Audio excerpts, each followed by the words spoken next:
Hey guys, Leonardo Newman here with New Hill Productions and Leo Newman Films. And today we're going to be talking about a commercial that I filmed last year for Phil's Sewing Machine, a local sewing machine shop here in the Bahamas, which was very strange for me because I did not know a sewing machine shop was here in the Bahamas when I got contacted. So it was definitely exciting to, try to plot this out, figure it out, come up with the concept, shooting it. So I guess one of the first things I'd say is we filmed two spots, and one was focused on the products that was around that the store sold. So the top of the line sewing machine that cost like $1,300 or $3,000. It's a lot. I didn't know sewing machines were so expensive, but that's what people say about camera equipment. So here we are. So that one was all about, okay, so how can we show these products, but not just like, let's just film around the store kind of way. So basically we just did like this whole professional seamstress room that we created. The shop had a second floor that had an empty room, and we came together to like put all these different stuff, buying some things from the store, borrowing some things from my aunt who's a real seamstress. So got a mannequin, we got a clothes rack, we had all the accessories from the shop. We just was trying to make this room look, legit and cool, like a real room that a dressmaker would use and that, clients would come into. And so that one was the first concept.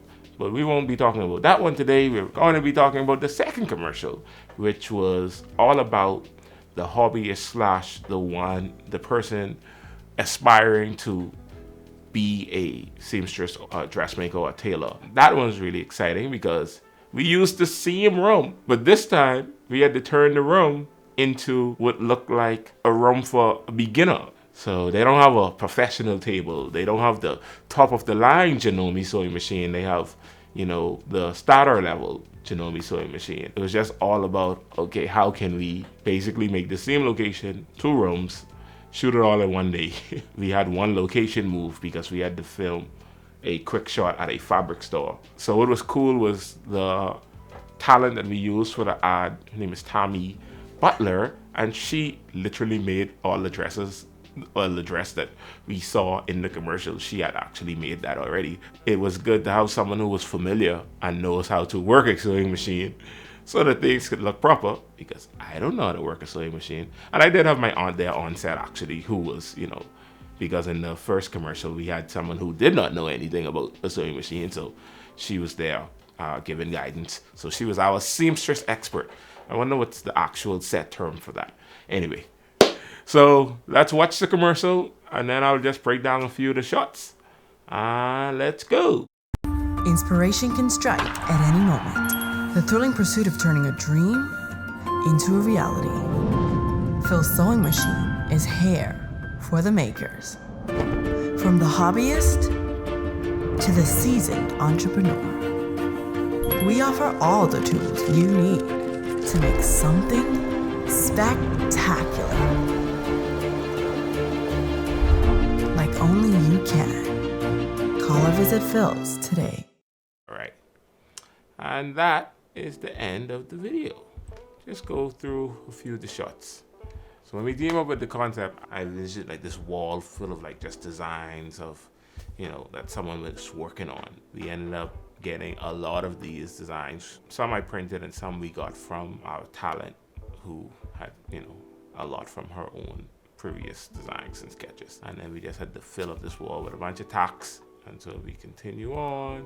So this right here is one of my favorite shots, obviously because we have her in the middle here.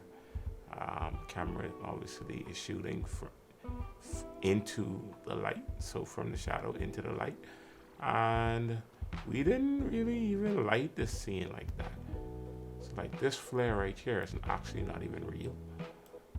So that's not something that we shot in camera. I actually did that in post.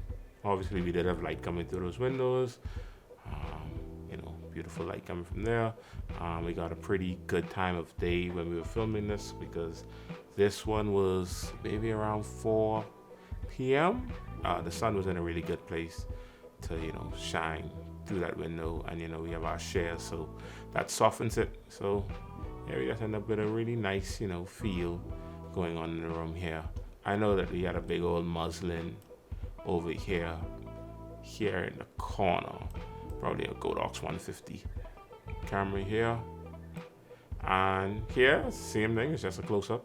We shot on anamorphic glass, as y'all know. Anamorphic glass sometimes like to be in focus, sometimes they don't like to be in focus. Yeah, we get some really nice, I don't want to say creamy, soft shots, which is, always flattering for talent sometimes, but I wish it was a bit sharper. So we shot on a Canon 50mm with a ISCO 2X anamorphic adapter, and that was our setup.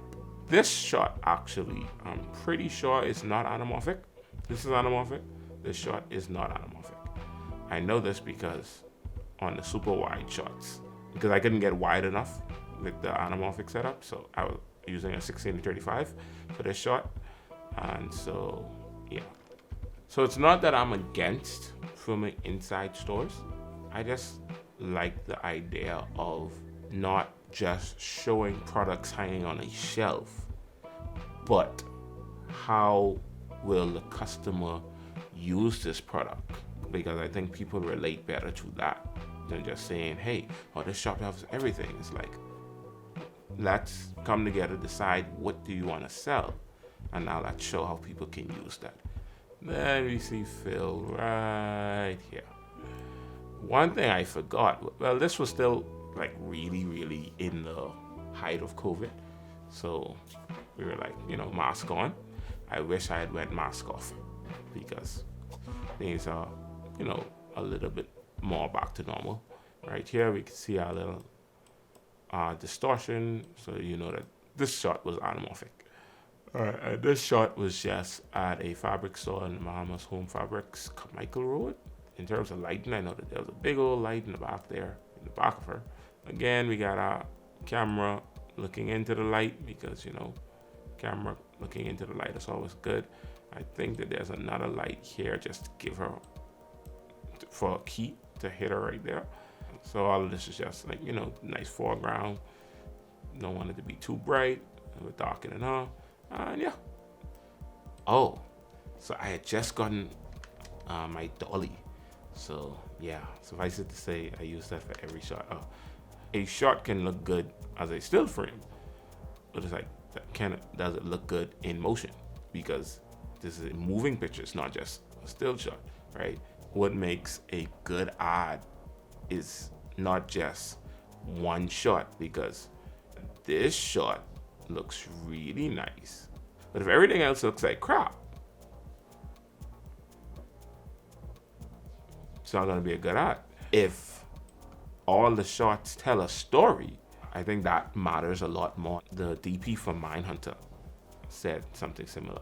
Eric Mess. I won't say his last name, I can't pronounce it.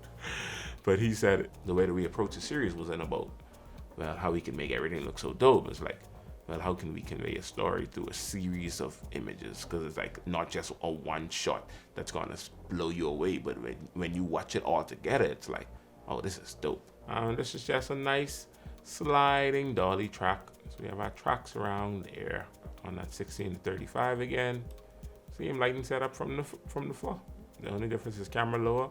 You can see our whole room now. So we have our little stuff on the wall over here, stuff where we decorated.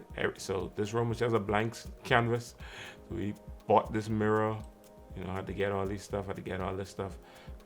Tommy brought her, I forget what kind of paper that is, but anyway, it's paper she's draw her designs and stuff on. We bought these chairs and the curtains to put up. This is a painting from a paint and sip. Oh, that I painted. Hey, look at me.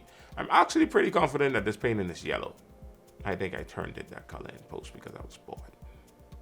I'm pretty confident that this painting is yellow. I could be wrong though, so don't hold me to it. And this rug, and remember I was saying that we used this one room to film 2 commercials. And so Phil got this rug. Apparently his brother installed carpet. So he got this rug so that we had tile for the first commercial, and then we had this rug for the second commercial. So that's pretty cool. Yeah, that is the end. All right, and there you have it. That's how we did our Phil sewing machine Inspiration Strikes ad. And be sure to check out newhillproductions.com to see all of our work, because Instagram, I guess, just take months to get around to that. So if you want to see the latest of what we've been up to, check out newhillproductions.com. Peace out.